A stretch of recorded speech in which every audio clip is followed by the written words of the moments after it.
అయితే పద కావేరి, వాళ్ళిద్దరూ ఎక్కడున్నారో చూద్దాం. పద పద.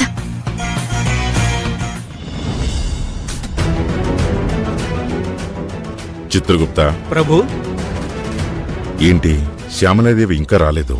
అవును ప్రభు, మాతే కాదు, నా నోరో భార్య కూడా ఇంకా రాలేదు. చిత్రగుప్త, అదే ప్రభు, మీరు మీ దేవి గురించి ఆలోచిస్తున్నారు, నేను నా దేవేరి గురించి మళ్ళీ అదే ఆలోచిస్తున్నాను. మాట మాట్లాడుతున్నావు? ప్రభు, తప్పైతే క్షమించండి. నేను కూడా వాళ్ళిద్దరూ రాలేదనే అంటున్నాను.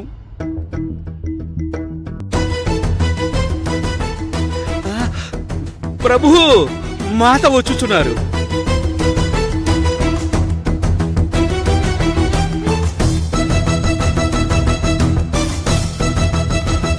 దేవి, వెళ్ళిన పని ఏమైనది?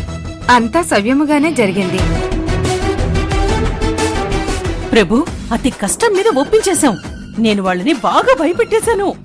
వాళ్ళు మా కాళ్ల మీద పడి మీరు చెప్పినట్టే చేస్తామన్నారు. అలా చెప్పనివ్వండి మాత. యుద్ధంలో గెలిచిన తర్వాత తమ పరాక్రమం గురించి చెప్పాలి కదా. ఏమంటారు ప్రభు? నిజమే గుప్తా, ఇదంతా ఈ బాలిక వల్ల జరిగింది. మరేమనుకున్నారు ప్రభు? అందుకే నేను ఈమెను నా నోరో భార్యగా ఎన్నుకున్నాను. చిత్రగుప్త, ఆ, నీ పొగడ్తలు వైతరణి నదిలో అంతు లేకుండా ఉన్నాయి. ఇక ఆపు. ఆ, ఆ, ఉమ్.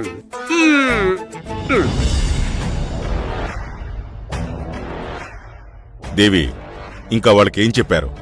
హోమం జరుగుతుండగా అర్జున్ని ఖచ్చితంగా తీసుకెళ్ళిపోమన్నాను. ఆ రోజంతా అతన్ని వాళ్ళ దగ్గరే పెట్టుకోమన్నాను. ప్రభు, అర్జున్ లేకుండా హోమం జరగదు. మనం ఇంకెంచక్క చిన్ముద్రికతో యమపురికి వెళ్ళిపోవచ్చు.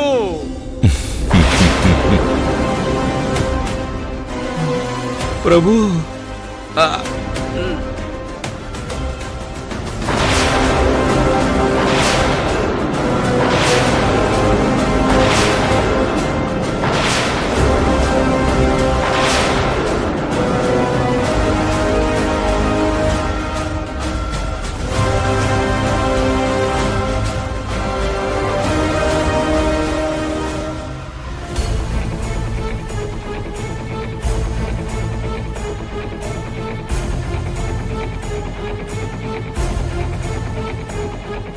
ఏంటలా? ఆ, ఏం చేయబోతున్నారు? ఆ, ఏమి లేదు కావేరి, ఆ, నీ గురించే మాట్లాడుకుంటున్నాం. అలని గుడికి తీసుకెళ్ళమన్నాను, తీసుకెళ్ళింది. అక్కడ అమ్మవారికి నీ గురించే ఆ, మొక్కుకున్నాం. అవునవునవును, అవును, అమ్మవారికి మొక్కుకున్నాం. ఏమని? కావేరి ఓడిపోవాలనా? ఆ, నీకు అలా అర్థమైందా?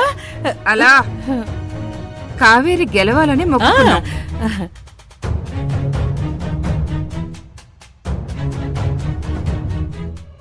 అమ్మా,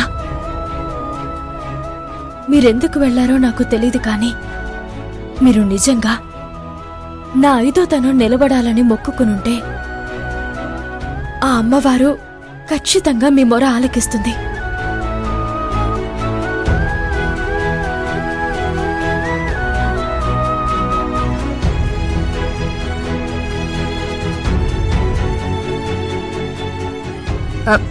లే కావేరి, అంతా మంచి జరుగుతుంది.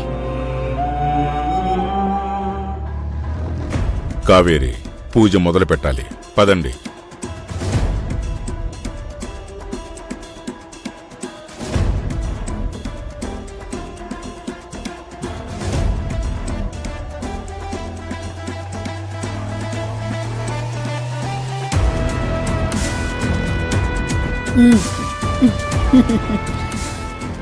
నిజం చెప్పాలా? ఎక్కడికెళ్లారు? చెప్పాంగా మైసమ్మ, గుడికి వెళ్ళామని.